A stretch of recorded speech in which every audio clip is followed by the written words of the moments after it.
என் தங்கப்பிள்ளையே, உன்னை தேடி இந்த வராகி பல முறை வந்துவிட்டேன். ஆனாலும் என் பிள்ளை, சில நேரங்களில் என்னை நீ தவிர்க்கத்தான் செய்கின்றாய். அப்படி ஒருவேளை என்னை நீ தவிர்ப்பது உண்மை என்றால், அம்மா உன்னை தேடி வருவது இதுவே கடைசி முறையாக இருக்கும். ஏனென்றால் என் பிள்ளைக்காக நான் ஓடோடி வருகின்றேன். என் குழந்தையின் மீது நான் கொண்ட அன்பின் காரணமாக உனக்கு நல்ல வாக்கினை தர வருகின்றேன். அப்படி நான் உன்மீது அக்கறை கொண்டு உன்னை தேடி வந்து விட்ட பிறகும் கூட நீ என்னை இப்படித்தான் ஒதுக்குவாய் என்றால், நான் உன்னை தேடி வந்தும் எந்த பலனும் இல்லையல்லவா? அதனால் இந்த நாளில் இந்த வராகி சொல்கின்ற சில விஷயங்களை உனக்கு மனமிருந்தால் கேட்டுவிட்டு செல். இல்லை என்றாலும் பரவாயில்லை, என் பிள்ளையை தேடி வந்த மகிழ்ச்சி எனக்கு எப்பொழுதும் உண்டு. என் குழந்தையே, சில விஷயங்கள் நம் வாழ்க்கையில் நடக்கவில்லை என்றதும் நாம் தெய்வத்தின் மீது கொண்ட அன்பை விட்டு விடுகின்றோம். தெய்வத்தை தேடுவதையே மறந்து விடுகின்றோம்.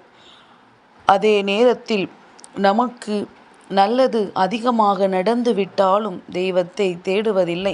அதுதான் எல்லாம் கிடைத்து விட்டதே, இனிமேல் அவர்களை தேடி என்ன பலன் என்று நினைத்து இருந்து விடுகின்றோம்.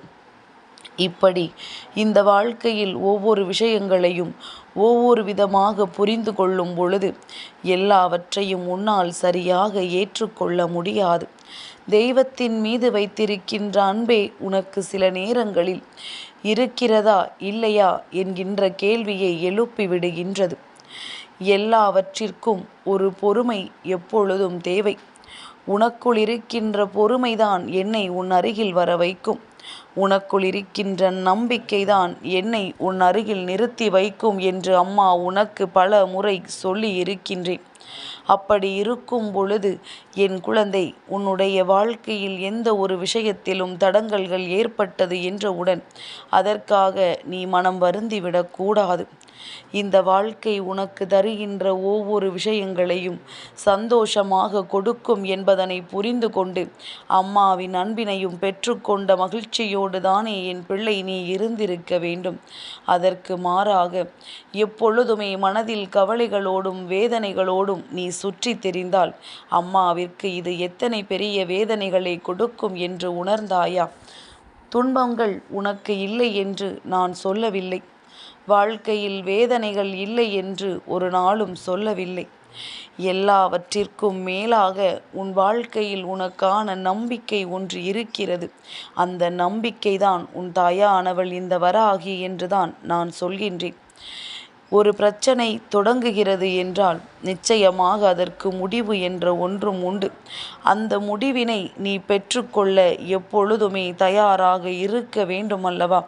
முடிவினை காண வேண்டி நீ நிச்சயமாக இடையில் வருகின்ற அத்தனை பிரச்சனைகளையும் சமாளிக்கத்தானே வேண்டும். காரணம் இல்லாமல், வாழ்க்கையில் காரியம் இல்லாமல் எந்த ஒரு விஷயத்தையும் இங்கு எந்த மனிதர்களும் செய்ய நினைக்காத பொழுது இந்த வாழ்க்கையின் மீது உண்மையான அன்று கொண்டு நீ செய்கின்ற ஒவ்வொரு விஷயங்களும் இந்த தாயானவள் என்னை புல்லரிக்கச் செய்தது. நீ என் மீது கொண்ட அன்பினால் உன் வாழ்க்கையில் பல நல்ல விஷயங்களை செய்து கொடுக்க வேண்டும் என்று நான் பல முறை பல முயற்சிகளை உனக்காக செய்திருக்கின்றேன். அவற்றில் எல்லாம் வெற்றியும் கண்டிருக்கின்றேன். என் குழந்தை, உனக்கும் உன் வாழ்க்கையில் இதனால் பல மாற்றங்கள் ஏற்பட்டிருக்கிறது என்பதுதான் உண்மை. உன்னால் அடைய முடியும் என்கின்ற நம்பிக்கை இருக்க வேண்டும். உனக்கு வாழ்க்கை உன் கைகளில் கிடைக்கும் பொழுது அதை நாம் சந்தோஷமாக வாழ்ந்துவிட வேண்டும் என்கின்ற முழுமையான மனதோடு தானே அதை நீ ஏற்றுக்கொண்டிருக்க வேண்டும். அப்படி இல்லாமல் சுற்றி நடக்கின்ற விஷயங்களை எல்லாம் எண்ணி நீ வருத்தப்பட்டு கொண்டிருக்க கூடாது. எந்த ஒரு விஷயமாக இருந்தாலும் அதை யார் கொடுத்தாலும் நாம் நிச்சயமாக அதிலிருந்து மீண்டு வந்து விடுவோம் என்பதனை நீ புரிந்து கொள்ள வேண்டும். சந்தோஷம் வாழ்க்கையில் எல்லோருக்கும் நிரந்தரமானது அல்ல. அதுபோல கவலைகளும் நிரந்தரமானது அல்ல. ஒரு முறை சிரிப்பதற்கு நீ யோசிக்கின்றாய் அல்லவா? எங்கே நாம் சிரித்து விட்டால் கஷ்டமும் கவலையும் இதன் பின்னால் ஓடி வந்து விடுமோ என்று எண்ணி நீ சிரிப்பதற்கே யோசிக்கின்றாய் அல்லவா? அப்படி இருக்கும் பொழுது கஷ்டங்களும் அப்படித்தானே? அதுவும் நிரந்தரம் இல்லாத ஒரு விஷயம்தானே? நீ படுகின்ற கஷ்டத்திற்கு பின்னால் சந்தோஷம் இருக்கிறது என்பதனை எதற்காக என் பிள்ளை என்ன மறந்து விடுகின்றாய்?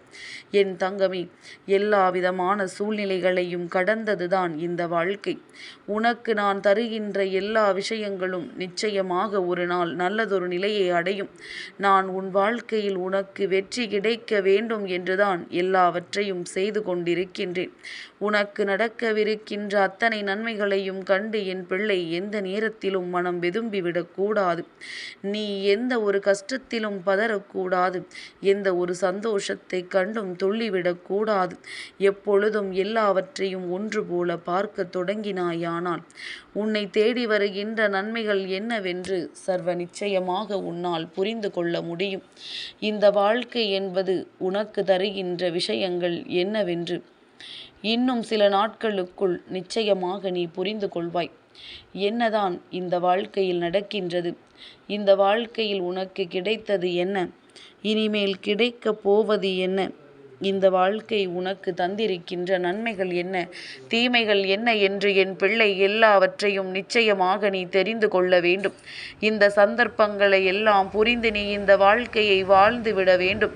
எல்லா நேரத்திலும் உனக்கென்று நான் கொடுக்கின்ற விஷயங்கள் ஒவ்வொன்றும் உன்னை நல்ல நிலைக்கு கொண்டு செல்லும் என்கின்ற நம்பிக்கை முதலில் உனக்குள் இருந்து விட்டாலே நீ அடையப் போகின்ற அத்தனை விஷயங்களும் உன் கண் முன்னால் தெரிய வரும்.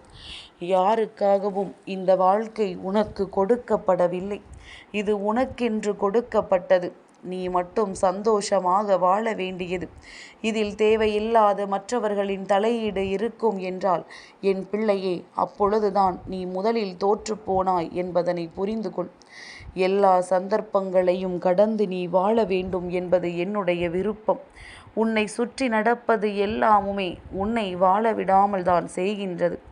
யாரேனும் ஒருவர் நீ செய்வது சரி என்றோ அல்லது நீ செல்கின்ற பாதை சரி என்றோ உன்னிடத்தில் ஒரு முறையாவது சொல்லி இருக்கிறார்களா என்று சற்று சிந்தித்துப் பார். அப்படி அவர்கள் சொல்ல முடியாமல் போனதற்கு என்ன காரணம் தெரியுமா? அவர்கள் தன் முன்னிலையில் வேறு யாரும் வாழ்க்கையில் முன்னேறிவிடக் கூடாது என்கின்ற எண்ணத்தோடு இருக்கின்றார்கள்.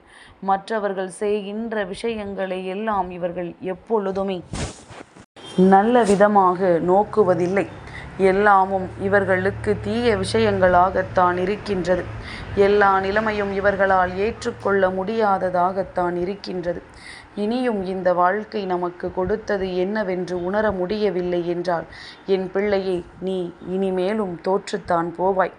அம்மா இப்படி சொல்லிவிட்டாளே என்று யோசிப்பதற்கு முன்பாக எதனால் அம்மா இப்படி சொன்னாள் என்று நீ சற்று சிந்தித்து பார்.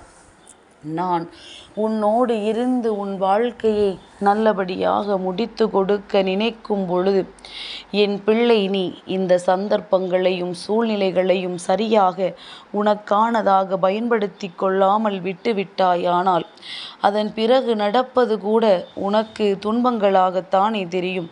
அனைத்தையும் கடந்து செல்லக்கூடிய மனப்பக்குவத்தோடு இந்த வராகியின் துணை கொண்டு நீ வாழ்க்கையை நல்லபடியாக வாழ நினைக்க வேண்டும் அல்லவா? எந்த ஒரு காலகட்டத்திலும் என் பிள்ளைக்கு நிரந்தரமான ஒரு விஷயங்களைத்தான் நான் கொடுப்பேன். இது நடக்கவில்லை, இது பிடிக்கவில்லை, எனக்கு இது தேவையில்லை என்று நீ சொல்வாயானால் உன்னால் உண்மையாகவே அது உனக்கு தேவையில்லை என்று தோன்றும் பொழுது உன்னால் முடிந்தவரை அதற்காக நீ போராட வேண்டும். உன்னுடைய போராட்டம் நிச்சயமாக வெற்றி பெறும். அப்படி அது வெற்றி பெறவில்லை, நான் வேண்டாம் என்று சொன்ன பிறகும் அது எனக்கு நடந்து விட்டது என்று என் பிள்ளை நீ சொல்வாயானால் அந்த நொடி நீ புரிந்து கொள்ள வேண்டியது இதுதான் உனக்கான வாழ்க்கை. இதைத்தான் தெய்வம் உனக்கு கொடுக்க முயற்சி செய்கிறது என்று. நம் தாயானவள் நமக்கு கொடுக்கின்ற விஷயங்களை நாம் எக்காரணம் கொண்டும் தவிர்க்க வேண்டாம் என்கின்ற எண்ணம் உனக்குள் வந்துவிடும். இதை கொண்டு என் பிள்ளை இந்த வாழ்க்கையை நீ வாழ்ந்து விட்டாலே போதும். இனி வரப்போகின்ற நாட்கள் என் பிள்ளைக்கான நாட்கள். இனி வரப்போகின்ற ஒவ்வொரு விஷயங்களும் உன்னுடைய மனநிலையை உணர்ந்து உனக்கு நல்லதை கொடுக்கக்கூடிய விஷயங்களாக இருக்கும்.